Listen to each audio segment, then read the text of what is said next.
السلام علیکم ورحمۃ اللہ وبرکاتہ۔ الحمد للہ وحدہ والصلاة والسلام علی من لا نبی بعدہ، اما بعد فاعوذ باللہ من الشیطان الرجیم، بسم اللہ الرحمن الرحیم۔ اہم یقسمون رحمت ربک نحن قسمنا بینہم معیشتہم فی الحیاۃ الدنیا ورفعنا بعضهم فوق بعض درجات ليتخذ بعضهم بعضا سخريا ورحمة ربك خير مما يجمعون۔ صدق اللہ العظیم۔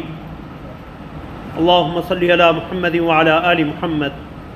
كما صليت على إبراهيم وعلى آل إبراهيم إنك حميد مجيد۔ اللهم بارك على محمد وعلى آل محمد كما باركت على إبراهيم وعلى آل إبراهيم إنك حميد مجيد۔ سبحانك لا علم لنا إلا ما علمتنا إنك أنت العليم الحكيم۔ رب اشرح لي صدري ويسر لي أمري واحلل عقدة من لساني يفقهوا قولي۔ اللهم انفعنا بما علمتنا وعلمنا ما ينفعنا وزدنا علما۔ اما بعد، حضرات محترم، گزشتہ کل یکم مئی یوم مزدور کے اعتبار سے دنیا بھر میں منایا جاتا ہے، اور اس کی تاریخ 1886 میں شکاگو میں مزدوروں کے جلوس پہ فائرنگ اور ان کے مظلومانہ مارے جانے کی یاد کے طور پہ اس دن کی اہمیت اور عظمت کو اجاگر کیا جاتا ہے۔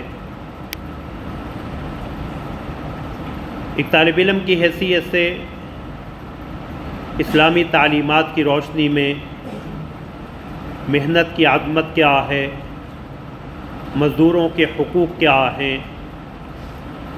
اور اس چیز کو واضح کرنا ہے کہ جب دنیا میں اور دنیا کی مہذب تہذیبوں میں یا اس وقت کے مہذب ممالک میں، ہندوستان میں، مصر میں، ایران میں، روم میں، یورپ میں مزدوروں کو انسان بھی نہیں سمجھا جاتا تھا، ان سے انسانی سلوک ہی روا نہیں رکھے جاتے تھے، شریعت اسلامیہ نے اور اسلام نے تو پہلے دن سے ہی محنت کی عظمت کو اجاگر کیا، اور رسول اللہ صلی اللہ علیہ وسلم نے مزدوروں کو، محنت کشوں کو جو عظمت دی، ان کے جو حقوق بیان کیے، دنیا اس سے یکسر غافل تھی۔ اسی مناسبت سے سورہ زخرف کی ایک آیت مبارکہ تلاوت کی ہے، اَهُمْ يَقْسِمُونَ رَحْمَةَ رَبِّكَ اَهُمْ يَقْسِمُونَ رَحْمَةَ رَبِّكَ، کیا یہ آپ کے رب کی رحمت کو تقسیم کرتے پھرتے ہیں؟ گزشتہ آیت کریمہ میں اللہ رب العزت نے مشرکین کا ایک اعتراض یا رسول اللہ صلی اللہ علیہ وسلم کی نبوت اور رسالت کے حوالے سے ایک شبہ ذکر کیا کہ وَقَالُوا لَوْلَا نُزِّلَ هَذَا الْقُرْآنُ عَلَى رَجُلٍ مِّنَ الْقَرْيَتَيْنِ عَظِيمٍ، کہ وہ کہتے ہیں کہ یہ قرآن کریم ان دو بستیوں طائف اور مکہ کی کسی بڑی شخصیت پہ، کسی بڑے آدمی پہ کیوں نہیں اتارا گیا؟ انہوں نے اس عظمت کا اپنا خود ساختہ معیار قائم کر رکھا تھا، اور وہ مال و دولت تھی۔ چنانچہ حضرات مفسرین نے لکھا ہے کہ مکہ میں ان کی مراد ولید ابن مغیرہ تھا، اور طائف میں عروہ بن مسعود ثقفی تھے۔ تو اللہ رب العزت نے اس کا جواب یہ ارشاد فرمایا کہ اَهُمْ يَقْسِمُونَ رَحْمَةَ رَبِّكَ، کیا یہ تیرے رب کی رحمت کو تقسیم کرتے پھرتے ہیں؟ رحمت سے یہاں مراد نبوت ہے۔ فرمایا جبکہ یہ تو دینی معاملہ ہے، ہم نے تو دنیاوی امور کی تقسیم بھی اپنے ہاتھ میں رکھی ہے، ان کے حوالے نہیں کی۔ نحن قسمنا بینہم معیشتہم فی الحیات الدنیا، ہم نے دنیاوی زندگی میں ان کے درمیان خود ان کی معیشت کو تقسیم کیا۔ وَرَفَعْنَا بَعْضَهُمْ فَوْقَ بَعْضٍ دَرَجَاتٍ، اور ان میں سے بعض کو بعض پہ درجات کے اعتبار سے بلندی اور رفعت عطا کی ہے۔ مقصود کیا ہے؟ لِيَتَّخِذَ بَعْضُهُمْ بَعْضًا سُخْرِيًّا، تاکہ یہ ایک دوسرے سے کام لے سکیں، تاکہ ان میں سے کچھ دوسروں سے کام لے سکیں۔ وَرَحْمَةُ رَبِّكَ خَيْرٌ مِّمَّا يَجْمَعُونَ، اور آپ کے رب کی رحمت اس سے کہیں زیادہ بہتر ہے جو وہ جمع کر رہے ہیں۔ امام قرطبی رحمۃ اللہ علیہ نے اس آیت کریمہ کی تفسیر میں یہ تحریر فرمایا اپنی تفسیر الجامع لاحکام القرآن میں کہ اللہ رب العزت نے فرمایا کہ جب دنیاوی امور کی اور دنیاوی معیشت کی تقسیم ہم نے اپنے ہاتھ میں رکھی ہے، تو نبوت جو خالصتاً دینی معاملہ اور اللہ رب العزت کا انتخاب اور عطا ہے، وہ ان کے ہاتھوں میں اور ان کی مرضی کے مطابق تقسیم کیسے کی جا سکتی تھی؟ اللہ اعلم حیث یجعل رسالتہ، اللہ بہتر جانتے ہیں کہ اللہ نے منصب رسالت کو کہاں رکھنا۔ اس آیت کریمہ میں دو اہم امور بیان ہوئے ہیں، دو اہم باتوں کی طرف اشارہ اس آیت کریمہ سے ملتا ہے۔ پہلی چیز تو یہ ہے کہ اللہ رب العزت نے ارشاد فرمایا کہ بندوں کے درمیان ہم نے ان کی معیشت کو، اسباب زندگی کی تقسیم ہم نے کی ہے، یہ ان بندوں کے اپنے ذاتی کمالات یا ان کی کاوشوں پہ منحصر نہیں ہے۔ جب یہ تقسیم اللہ کی ہے، اس میں کسی کا ذاتی کمال اور کاوش کو عمل دخل نہیں ہے، تو پھر کسی آجر کو اجیر پہ، کسی حاکم کو محکوم پہ، اور کسی اعلیٰ کو ادنا پہ، مالدار کو غریب پہ کوئی برتری اور فضیلت دینی اعتبار سے حاصل نہیں ہے۔ لہذا جسے اللہ رب العزت نے نوازا ہے وہ اس پہ فخر و غرور کا اظہار نہ کرے، اور جسے اللہ نے اپنی کسی حکمت کی بنا پہ محروم رکھا ہے وہ احساس کمتری میں مبتلا نہ ہو۔ دوسری چیز اللہ رب العزت نے اس آیت کریمہ میں جو بیان فرمائی کہ اس معیشت کی تقسیم اور بندوں کے اس میں درجات میں تفاوت اور اختلاف، کہ کسی کو زیادہ دیا کسی کو کم دیا، اس کا مقصود کیا ہے؟ لِيَتَّخِذَ بَعْضُهُمْ بَعْضًا سُخْرِيًّا، کہ تاکہ نظام عالم جو ہے وہ چل سکے۔ اگر سارے معاشی طور پہ ایک ہی درجے میں ہوتے، سب ہی مالدار ہوتے، تو مالداروں کی جو ضرورتیں غرباء کے ہاتھوں پوری ہوتی ہیں وہ پوری نہ ہو سکتی، اور غرباء کے جو مسائل اللہ نے جن کا حل امیروں کے ہاتھوں میں رکھا ہے، امیروں کی وساطت سے اللہ اسے حل فرما رہے ہیں، وہ بھی ممکن نہ ہوتا۔ اگر سب ہی مل آنر ہوتے تو مزدور کہاں سے آتے؟ اگر سب ہی جو ہے وہ معاشی طور پہ جو ہے وہ برابر ہوتے، کیونکہ اسلام کا معاشی مساوات کا مطلب ہرگز یہ نہیں ہے کہ سب کو یکساں اور برابر جو ہے وہ مال و دولت نصیب ہو، بلکہ اسلام کا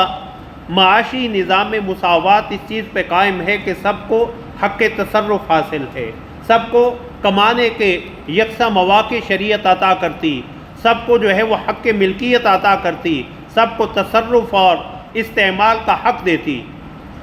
تو شریعت اسلامیہ نے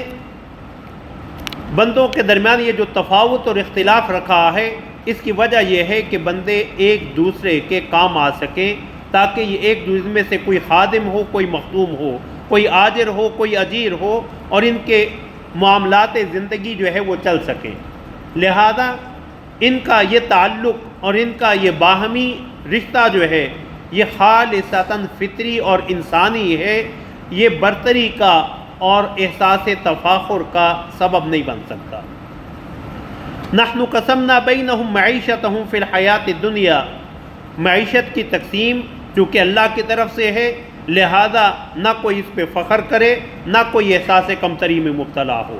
دوسرا یہ ہے کہ یہ بندوں کی ضرورتوں پہ منحصر ہے، کہ اللہ رب العزت نے کچھ کو دوسروں کے معاملات چلانے کے لیے جو ہے وہ سبب اور وسیلہ اور ذریعہ بنایا ہے، لہذا ان کا احسان مند ہونا چاہیے، ان پہ احسان جتلانا نہیں چاہیے۔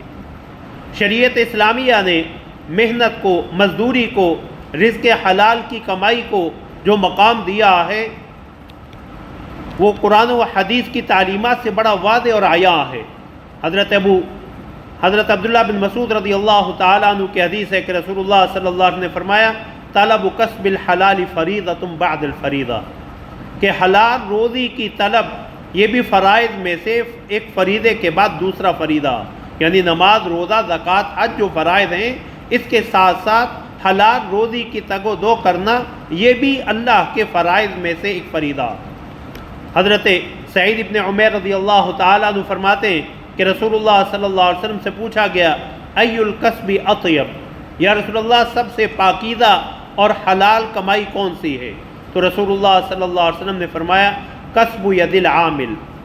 کہ ایک محنت کش، ایک مزدور کی، اپنے ہاتھ سے محنت کرنے والے کی کمائی، وکل کسب مبرور، اور ہر وہ تجارت یا پیشہ جس میں دھوکہ دہی نہ ہو، کسی کے ساتھ جو ہے وہ خیانت نہ ہو، جو ہر قسم کی جو ہے وہ حقوق اللہ کے تقاضوں کو پورا کرتے ہوئے، اوامر کو پورا کرتے ہوئے، اور بندوں کے ساتھ خیر خواہی اور نفع رسانی کے امور پہ قائم ہو۔ حضرت مقدام ابن معدی کرب رضی اللہ تعالیٰ عنہ کی حدیث ہے صحیح بخاری کی کہ رسول اللہ صلی اللہ علیہ وسلم نے فرمایا ما اکل احد قط طعاما خیرا من ان یأکل من عمل یدیہ، کسی آدمی نے بھی اس سے بہتر کوئی کھانا نہیں کھایا جو اپنے ہاتھوں سے کما کے کھاتا۔ اور پھر فرمایا اپنے ہاتھوں سے کما کے کھانے کی اہمیت کیا، وَإِنَّ نَبِيَّ اللَّهِ داؤد كَانَ يَأْكُلُ مِنْ عَمَلِ يَدَيْهِ، اللہ کے پیغمبر داؤد علیہ السلام بھی اپنے ہاتھوں سے محنت کر کے کمایا کرتے تھے۔ اور رسول اللہ صلی اللہ علیہ وسلم نے محنت مزدوری کو اللہ کے راستے میں جہاد کے برابر قرار دیا۔ حضرت کعب ابن عجرہ رضی اللہ تعالیٰ عنہ کی حدیث ہے کہ رسول اللہ صلی اللہ علیہ وسلم کے سامنے سے ایک نوجوان آدمی کا گزر ہوا، ہٹا کٹا دبلا پتلا جسم تھا، تو رسول اللہ صلی اللہ علیہ وسلم کے سامنے کسی صحابی نے یہ کہہ دیا کاش یہ جسم جو ہے اتنی تیزی تراری جو ہے اللہ کے راستے میں دکھاتا ہوتا، جبکہ ان کے ہاتھوں میں کچھ آلات کسب تھے، محنت مزدوری کے کچھ آلات تھے جسے وہ لے کے تیزی سے گزر گئے۔ تو رسول اللہ صلی اللہ علیہ وسلم نے فرمایا اگر یہ اپنے بوڑھے والدین کے لیے کما رہا ہے فہو فی سبیل اللہ، تو ایسا ہی ہے جیسے اللہ کے راستے میں جہاد کر رہا ہو، اور اگر یہ اپنے اہل و عیال کی ضرورتیں پوری کرنے کے لیے محنت مزدوری کر رہا ہے فہو فی سبیل اللہ، تو یہ بھی اللہ کے راستے میں جہاد ہی کے برابر ہے۔ اور فرمایا اگر اس کے والدین یا اہل و عیال نہیں ہیں لیکن یہ اس لیے محنت مزدوری کر رہا ہے کہ تاکہ اپنی آبرو قائم رکھ سکے، اسے کسی کے سامنے دستے سوال نہ پھیلانا پڑے، فرمایا فہو فی سبیل اللہ، تو یہ بھی اللہ کے راستے میں جہاد کرنے کے برابر ہے۔ تو رسول اللہ صلی اللہ علیہ وسلم نے حضرت عبداللہ بن عباس رضی اللہ تعالیٰ عنہ کے حدیث میں فرمایا کہ جو شخص محنت مزدوری کر کے تھک جاتا، من امسا کالم من عمل یدیہ غفر له ما تقدم من ذنبہ، یا امسا مغفور اللہ، کہ جو شخص دن بھر محنت مزدوری کرتا، شام کو تھکا ہارا جو ہے وہ واپس آتا ہے گھر، تو اللہ رب العزت جو ہے اس کے گناہوں کو معاف فرما دیتے ہیں۔ تو شریعت اسلامیہ نے محنت مزدوری کو اور اپنے ہاتھوں کی محنت کو جو ہے اس قدر عظمت سے نوازا۔ حضرت حکیم ابن حزام رضی اللہ تعالیٰ عنہ کی ایک حدیث میں آتا کہ رسول اللہ صلی اللہ علیہ وسلم نے فرمایا کہ اطیب الکسب، سب سے پاکیزہ اور حلال کمائی وہ ہے جس میں انسان کے دونوں ہاتھ حرکت کریں، انسان کے پاؤں حرکت کریں، اور اس کی پیشانی جو ہے وہ عرق آلود ہو، اس کی پیشانی پہ پسینہ آ جائے۔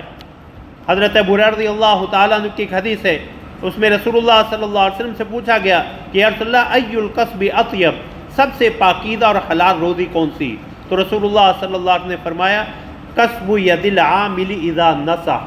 محنت مزدوری کرنے والے کا یہ پیشہ، اس کی کمائی جب کہ اس کے اندر نفع رسانی اور خیر خواہی کے جذبات ہوں، کہ وہ یہ کام کرتے ہوئے بندوں کی نفع رسانی اور خیر خواہی کے جذبات کو رکھتا ہو۔ شریعت اسلامیہ نے اس حدیث میں جو ہے وہ عامل کی، محنت کش کی ذمہ داری بھی بتلا دی، اور قرآن کریم سے بھی ہمیں، کیونکہ شریعت اسلامیہ حقوق و فرائض کا مجموعہ ہے، اگر شریعت نے کسی کو حقوق دیے ہیں تو اس کی کچھ ذمہ داریاں اور فرائض بھی، بلکہ شریعت کا مزاج یہ ہے کہ شریعت اپنے فرائض اور ذمہ داریوں کے ادا کرنے کا حکم دیتی ہے، حقوق کے مطالبہ کا نہیں، کیونکہ اگر ہر شخص اپنی ذمہ داریاں نبھائے گا تو دوسروں کے حقوق جو ہے وہ اسے حاصل ہو جائیں گے۔ قرآن کریم نے اس حوالے سے کام کرنے والے محنت کشوں کے یا ملازمت پیشہ لوگوں کے جو اہم دو صفات قرآن کریم نے بیان کی، حضرت شعیب اور حضرت موسیٰ علیہ السلام کے واقعہ میں، کہ حضرت موسیٰ علیہ السلام جب مدین پہنچے تو حضرت شعیب علیہ السلام کی بیٹیوں کو جب پانی پلایا تو قصہ مختصر، بیٹی باپ سے کہنے لگی یا ابت استاجر ان خیر من استاجرت القوی الامین، ابا جان انہیں ملازم رکھ لیں، مزدور رکھ لیں، آپ کو اجیر کی ضرورت ہے، اور بہترین اجیر مزدور جو آپ کو چاہیے وہ دونوں صفات ان کے اندر پائی جاتی ہیں، یہ طاقتور بھی ہیں، امانت دار بھی ہیں۔ تو قوت اور صلاحیت یہ پہلی صفت ہے، اور دوسرا جو ہے اس کے اندر امانت اور دیانت ہو۔ اور حدیث کی روشنی میں رسول اللہ صلی اللہ علیہ وسلم نے فرمایا اذا نصح، کہ اس کے اندر خیر خواہی کے، نفع رسانی کے جذبات ہوں۔ اور ایک دوسری حدیث میں رسول اللہ صلی اللہ علیہ وسلم نے فرمایا، صحیح بخاری کی حدیث ہے، کہ ان اللہ یحب اذا عمل احدکم عملا ان یتقنہ، کہ اللہ کو یہ بات پسند ہے کہ جب تم میں سے کوئی کام کرے تو اسے اچھے طریقے سے کرے۔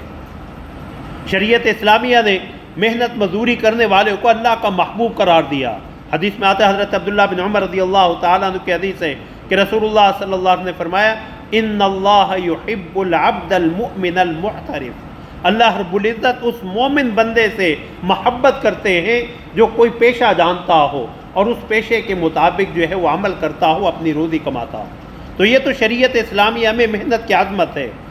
محنت کی عظمت کے ساتھ ساتھ شریعت نے اس کی جو ذمہ داریاں رکھی کہ وہ صلاحیت والا ہو، اس کے اندر قوت ہو، طاقت ہو، امانت و دیانت ہو، خیر خواہی اور نفع رسانی کے جذبات ہوں، اور کام کو اچھے طریقے سے کرے۔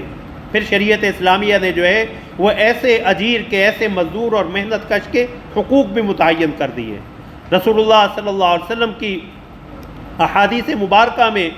اور شریعت اسلامیہ سے سب سے پہلا حق جو مزدور کا، محنت کش طبقے کا، ملازمت پیشہ طبقے کا ہمیں ملتا ہے، انہیں احترام انسانیت دینا،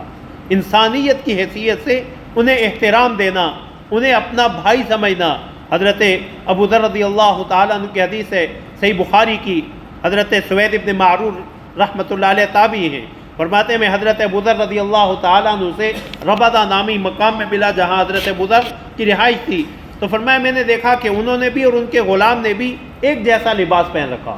تو میں نے کہا کہ آپ نے اور آپ کے غلام نے ایک جیسا لباس پہن رکھا ہے، کچھ فرق کیا ہوتا؟ تو فرمایا میں ایک دفعہ کسی آدمی سے الجھ پڑا، کسی بات سے میری اس سے لڑائی ہوئی، تو عیرتہ بأمی، میں نے انہیں ان کی ماں کا طعنہ دے دیا۔ تو رسول اللہ صلی اللہ علیہ وسلم نے فرمایا عیرتہ بأمی انک امرؤ فیک جاہلیہ، ابو ذر ابھی تجھ میں جاہلیت کی بقایا، جاہلیت کی کچھ امور باقی ہیں کہ تو نے اسے ماں کا طعنہ دیا۔ تو فرمایا اس کے بعد سے میں نے، اور رسول اللہ صلی اللہ علیہ وسلم سے میں نے یہ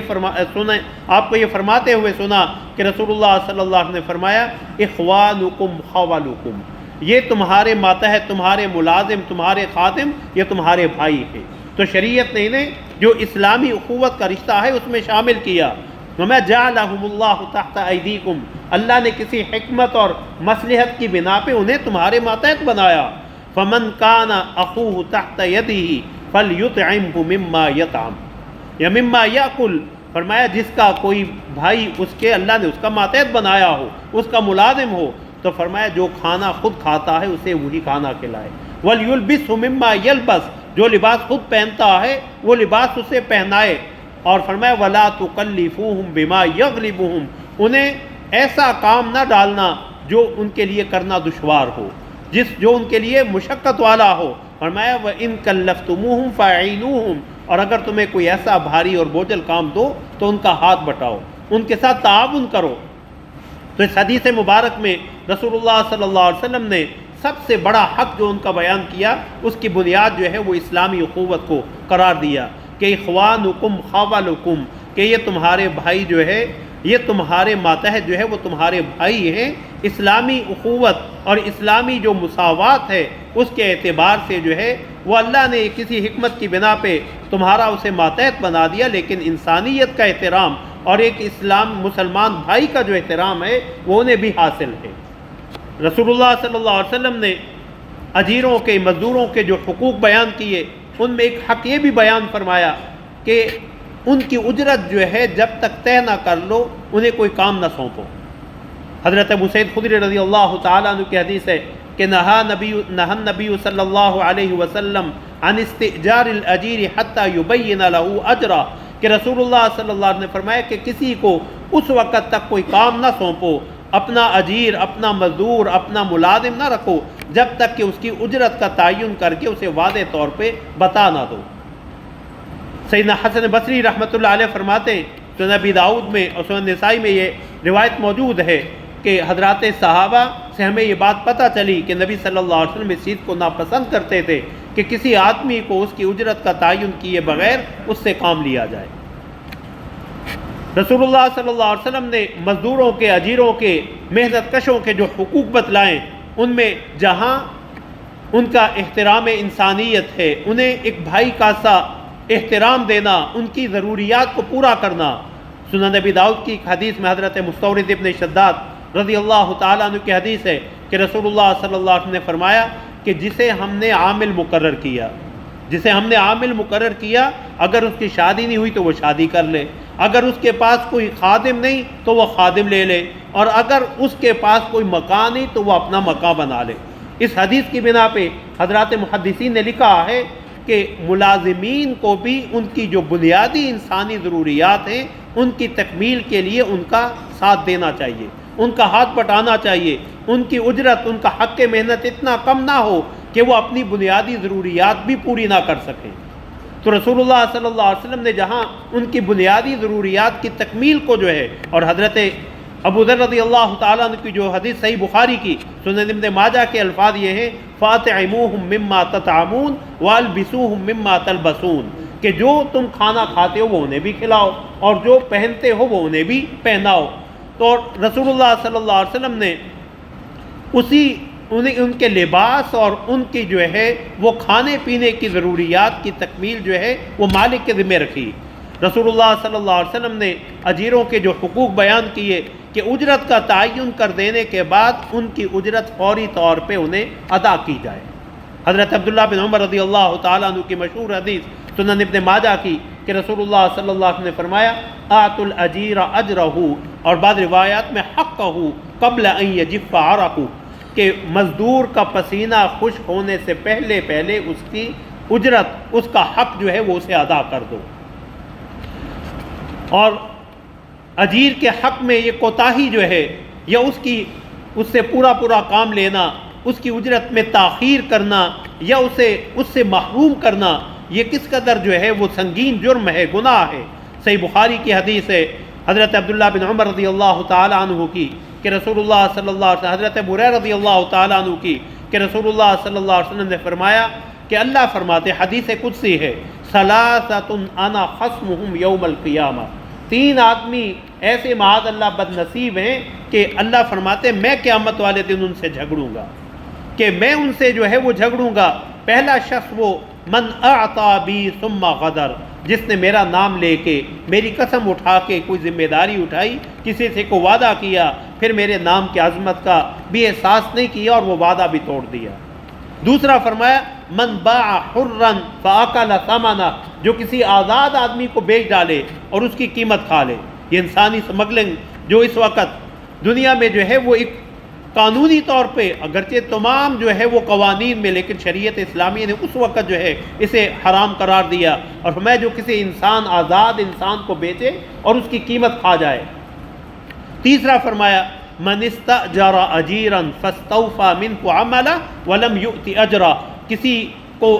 مزدور رکھا، ملازم رکھا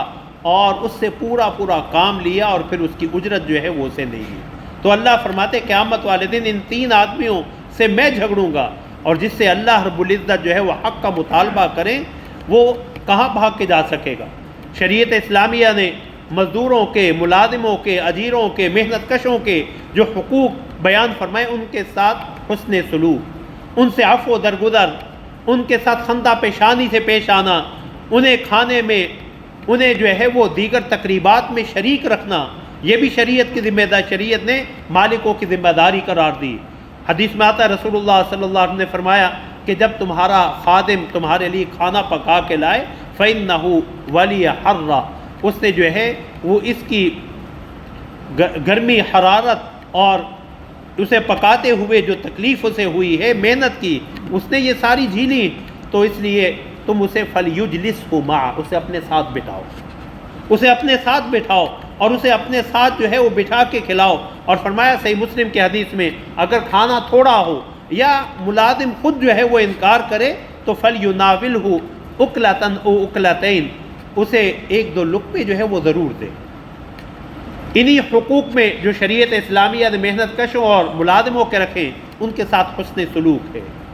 ان کے ساتھ۔ حضرت انس بن مالک رضی اللہ تعالیٰ عنہ فرماتے ہیں، صحیح بخاری کی حدیث ہے، خدمت النبی صلی اللہ علیہ وسلم 10 سنین، میں نے 10 سال رسول اللہ صلی اللہ علیہ وسلم کی خدمت کی، فما قال لی اف قط، رسول اللہ نے کبھی ان 10 سالوں میں مجھے اف تک نہیں کہا،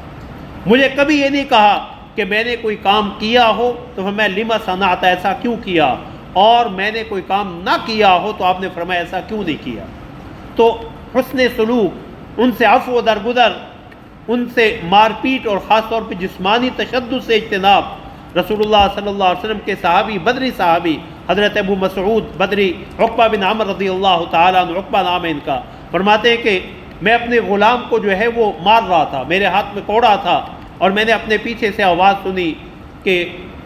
اور میں غصے کی شدت کی وجہ سے میں اس آواز کو جو ہے وہ پہچان نہیں سکا، مجھے اندازہ نہیں ہوا، اتنے میں وہ آواز دینے والے میرے قریب آ پہنچے، تو فَالْتَفَتُّ فَإِذَا هُوَ النَّبِيُّ صلی اللہ علیہ وسلم، میں نے پیچھے مڑ کے دیکھا تو رسول اللہ صلی اللہ علیہ وسلم تھے۔ آپ کی ہیبت کی وجہ سے میرا کوڑا میرے ہاتھ سے جو ہے وہ گر گیا، تو رسول اللہ صلی اللہ علیہ وسلم نے فرمایا، ابو مسعود، جتنا اختیار اور قدرت اللہ نے تجھے اس غلام پہ، اس ملازم پہ، اس خادم پہ دے رکھا، اس سے کہیں زیادہ اختیار اللہ کو تجھ پہ حاصل ہے۔ تو فرماتے میں نے جب اللہ کی اس قدرت اور اختیار کا میرے ذہن میں آیا تو میں نے کہا یا رسول اللہ ہوا حر لوجہ اللہ، میں نے تو اب اس غلام کو اللہ کی راہ میں آزاد کر دیا۔ تو رسول اللہ صلی اللہ علیہ وسلم نے فرمایا اگر تو اسے اللہ کی راہ میں آزاد نہ کرتا لَلَفَحَتْكَ النَّارُ، تو جہنم کی آگ کا جو ہے وہ ایندھن بنتا کہ تو نے اس میں اس قدر ناروا ظلم جو ہے وہ کیوں رکھا۔ حضرت عبداللہ بن عمر رضی اللہ تعالیٰ عنہ کی حدیث میں رسول اللہ صلی اللہ علیہ وسلم کے پاس ایک صحابی آئے، فرمایا کہ رسول اللہ صلی اللہ علیہ وسلم پوچھنے لگے، رسول اللہ کم اعفو عن الخادم، میں اپنے خادم سے، ملازم سے کتنی دفعہ اسے معاف کیا کروں دن میں؟ تو رسول اللہ صلی اللہ علیہ وسلم نے خاموشی اختیار کی۔ دوبارہ سوال دہرایا گیا، یا رسول اللہ کم اعفو عن الخادم، میں اپنے خادم ملازم کو دن میں کتنی دفعہ معاف کیا کروں؟ تو رسول اللہ صلی اللہ علیہ وسلم نے فرمایا 70 مرہ، 70 مرتبہ، 70 مرتبہ جو ہے۔ اب یہاں وہ غلام یا وہ ملازم جو اس زمانے کے غلام تھے وہ تو زرخرید غلام تھے، ہمارے آج کے ملازمین یا آج کے ہمارے ساتھ زندگی کے مختلف معاملات میں تعاون کرنے والے ہمارے زرخرید غلام بھی نہیں ہیں، تو ان کا حق جو ہے وہ کہیں زیادہ۔ رسول اللہ صلی اللہ علیہ وسلم نے تو اس یہودی لڑکے کا بھی جو ہے وہ اس کے ساتھ بھی حسن سلوک کیا جو کبھی کبھار رسول اللہ صلی اللہ علیہ وسلم کی خدمت کے طور پہ آپ کے وضو کا پانی رکھ دیتا تھا۔ صحیح بخاری ہی کی روایت ہے کہ ایک یہودی جو ہے نوجوان لڑکا رسول اللہ صلی اللہ علیہ وسلم کی خدمت کیا کرتا تھا، تو بیمار پڑا، تو رسول اللہ صلی اللہ علیہ وسلم اس یہودی لڑکے کی عیادت کے لیے گئے، اس یہودی لڑکے کی عیادت کے لیے۔ اور اس موقع پہ رسول اللہ صلی اللہ علیہ وسلم نے اپنی نبوی بصیرت سے یہ معلوم کر لیا کہ اس کا آخری وقت ہے، یہ دنیا سے جا رہا، تو فرمایا کہ مجھ پہ ایمان لے آؤ۔ اس کا باپ سراہنے کھڑا تھا، تو باپ کی طرف دیکھنے لگا، الذین آتیناہم الکتاب یعرفونہ کما یعرفون ابناءہم، جانتے تو تھے کہ یہ اللہ کے آخری پیغمبر ہیں، کہنے لگا اتے ابو القاسم کی بات مان لو، ایمان لے آؤ۔ تو اس نے کلمہ پڑھا، اتنے میں روح پرواز کر گئی۔ تو رسول اللہ صلی اللہ علیہ وسلم نے فرمایا الحمدللہ الذی انقذہ بی من النار، اللہ کا شکر ہے کہ اللہ نے میری وجہ سے اسے جہنم کا ایندھن بننے سے بچا لیا ہے۔ تو رسول اللہ صلی اللہ علیہ وسلم نے تو یہودی غلام کے ساتھ بھی حسن سلوک اور اس کی عیادت کر کے بھی ہمیں سبق دیا کہ ان اجیروں کا، ان ملازموں کا، ہمارے ان خدام کا، ملازموں کا جو ہے وہ کیا حق ہے۔ تو شریعت اسلامیہ نے جہاں محنت کی عظمت کو بیان کیا، بہترین کمائی ہاتھ کی کمائی کو قرار دیا، اور رسول اللہ صلی اللہ علیہ وسلم نے فرمایا، حضرت ابو ہریرہ رضی اللہ تعالیٰ عنہ کی حدیث، کہ کوئی نبی نہیں، ما من نبی الا رعى الغنم، کوئی پیغمبر ایسا نہیں گزرا جس نے بکریاں نہ چرائی۔ تو صحابہ کرام نے پوچھا، یا رسول اللہ آپ نے بھی فرمایا، کنت ارعى الغنم على قراریط لاہل مکہ، ہاں میں بھی چند کی رات معمولی سی اجرت کے بدلے جو ہے وہ اہل مکہ کی بکریاں جو ہے وہ چرایا کرتا تھا۔ یہ رسول اللہ صلی اللہ علیہ وسلم نے جو ہے اس لیے یہ کام اللہ نے انبیاء سے کروائے تاکہ ان محنت کش طبقے کو جو ہے وہ حقیر نہ سمجھا جائے، انہیں جو ہے وہ پسماندہ اور انہیں جو ہے وہ ان کے حقوق سے محروم نہ کیا جائے، بلکہ انہیں بھی انسانیت کا احترام دیا جائے، انہیں بھی اسلامی اخوت کا احترام دیا جائے، اور ان کی جملہ حاجات اور ضروریات اور ان کے جو حقوق شریعت نے متعین کیے ہیں انہیں بھی جو ہے وہ پورا کرنے کی فکر کی جائے، کہ حقوق العباد کا معاملہ جو ہے وہ بڑا نازک ہے۔ اللہ رب العزت ہمیں قرآن و حدیث کی صحیح سمجھ نصیب فرمائیں۔ وآخر دعوانا ان الحمد للہ رب العالمین۔